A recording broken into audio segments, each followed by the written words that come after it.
Sveiki, aš futbolo komentatorius Nerijus Kesminas. Pasaulio čempionatas tęsiasi, liko 8 komandos. Liko tik stipriausios komandos. Ir tai reiškia, kad atspėti kuo toliau, tuo sunkiau, tai yra labai aiškių dalykų. Beveik nebeliko, arba galbūt net ir visai nebeliko, bet pabandysime paspėlioti, pabandysime paanalizuoti, kas yra įdomu ir kur galbūt galima pabandyti laimę. Brazilija, Olandija. Rungtynės, kurios, iš esmės turbūt turėtume sakyti, žada spektaklį, žada reginį. Vertinant čempionatą, aš vis dėlto manyčiau, kad laimės Brazilijos rinktinė, kad Brazilijos rinktinė pateks į kitą varžybų etapą. Argumentai paprasti. Olandai kol kas neįtikina ir kyla po rungtynių su Slovakija, kyla rimtų klausimų, ar įtikins. Įtikinti reikia jau dabar, tai yra reikia sužaisti su viena stipriausių pasaulio komandų. Brazilijos pergalės atveju koeficientas yra 1,90, tai yra pergalės per 90 minučių. Galima pabandyti ir apsidrausti, galima pabandyti tiesiog spėti, kad laimės Brazilija, bet kuriuo būdu, tai yra netgi po pratęsimo ar 11 metrų baudinių. Tokiu atveju santykis 1,48. Kitas dalykas. Rungtynės turėtų būti rezultatyvios, nes nei Brazilija, nei Olandija nežaidžia tokio futbolo, kokį žaidžia Paragvajus, Japonija ar, tarkime, dar kai kurios kitos komandos, kurių pasaulio čempionate jau nebėra. Tai yra, nemanau, kad užsidarys savo aikštės pusėje Olandai, nemanau, kad tai darys Brazilai ir mes galime spėti, kad per 90 minučių, sakykime taip, 3 įvarčiai bus įmušti. Į kurią pusę, į kuriuos vartus galite spėlioti kaip norite, tai yra skonio reikalas, tačiau manau, kad tie 3 įvarčiai realiai gali būti. Ir spėdami, kad jie bus, jūs išlošiate santykių 1:2,12.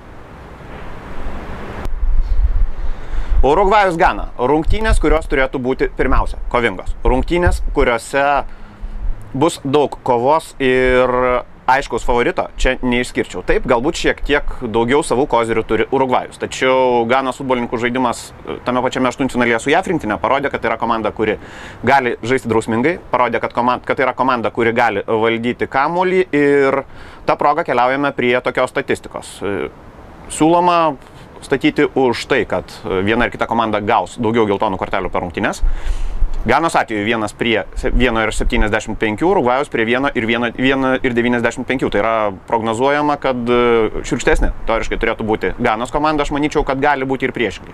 Pirmiausia dėl to, kad Gana laiko kamuolį ir su Urugvajumi gali laikyti ilgai, o turėdamas kamuolį gauti geltoną kortelę šansų turi mažai. Kitas dalykas Urugvajus ir Gara. Nagai, tai yra tos komandos žaidimo stilius. Į kaulą jie žais bet kuriuo atveju. Vienintelis klausimas, ar Ganos futbolininkai atsakinės. Jeigu atsakinės, gali būti labai įdomu. Gali ir ne visi žaidėjai likti rungtynių pabaigoje. Tačiau Milovano Rajevoco komanda yra pakankamai drausminga ir manau, kad Gana gali susivaldyti. O tai reiškia, kad daugiau geltonų kortelių surinks Urugvajus. Argentina, Vokietija. Manau, kad pats įdomiausias aštuntfinalis iš visų, kurie gali būti ir atspėti ką nors, yra tiesiog sudėtinga. Tai yra irgi žanro klasika, sakykime taip. Mes galime prisiminti 1986 pasaulio čempionato finalą, 1990 viskas su Diego Maradona, beje, su dabartiniu Argentinos rinktinės treneriu. Vieną finalą laimėjo vieni, kitą finalą kiti ir santykiai yra, manau, kad iš tų laikų išlikę tokie, kad komandos aikštėje kariaus. Todėl žvilgtelėkime galbūt ne į bendrą kontekstą, į kai kurios žaidėjus. Lionelis Messi. Be įvarčio kol kas. Ir laimėsite 2,40 litų pastatę litą, jeigu manote, kad Messi įmuš. Aš spėju, kad taip gali atsitikti. Priežastys yra skirtingos. Vienas dalykas, Messi kažkada turi įmušti. Negali būti taip, kad neįmuš. Kita aplinkybė. Iki šiol jį visi vertė. Diego Maradona tam tikrą prasme yra teisus, sakydamas, kad į kamuolį niekas nežiūri, visi žiūri į kojas ir turi vieną tikslą, kuo greičiau tą koją pakelti į orą ir nuversti Messi veidu į žemę. Vokiečiai, kultūringa nacija, vokiečiai žaidžia kultūringą futbolą ir gali būti taip, kad jie pabandys sulaikyti Messi, sakykime taip, futbolo įstatymų leidžiamais metodais. O tada gali būti ir sunku. Manau, kad Lionelis Messi būtent šiose rungtynėse turi gerų galimybių įmušti savo pirmąjį įvartį. Kitas žaidėjas, Javieras Mascherano, tai yra šioje Argentinos rinktinėje vienintelis atraminis saugas. Ir tam vieninteliam atraminiam saugui, ko gero, tokio rimto iššūkio šiose pirmenybėse dar nebuvo. Jiem teks gaudyti ir Mesutą Özilą, ir tuos, kurie mėgsta bėgti į smogiamasias pozicijas, tai yra ir Bastianą Švainštaigerį, galbūt ir Lukasą Podolskį, jeigu jis ateis į aikštės vidurį. Jeigu Javieras Mascherano gauna geltoną kortelę ir jūs tai nuspėjate, santykis yra 2,7.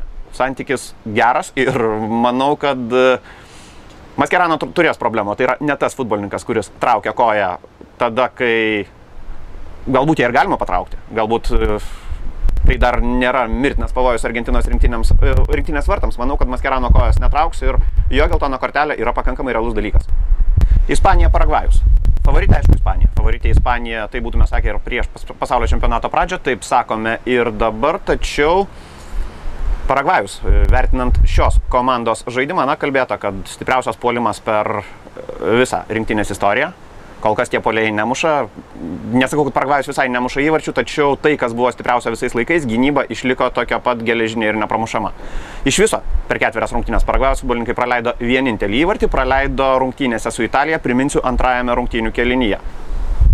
Jeigu manote, kad pirmasis rungtynių kėlinys baigsis lygiosiamis, sakome lygiosiamis skliausteliuose 0-0, laimite 2 litus 25 centus už vieną pastatytą.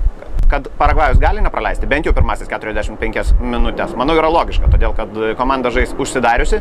Kitas dalykas, prisiminkime statistiką. Vienintelį savo įvartį jie praleido antrajame kėlinyje žaisdami su italais, jau pirmaudami 1-0. Tai yra, iš tikrųjų, manau, kad ispanai yra favoritai ir ispanai yra pajėgus atrakinti Paragvajus rinktinės gynybą. Tačiau gali būti taip, kad prireiks laiko, gali būti taip, kad prireiks Paragvajų pirmiausia išvarginti ir ištampyti.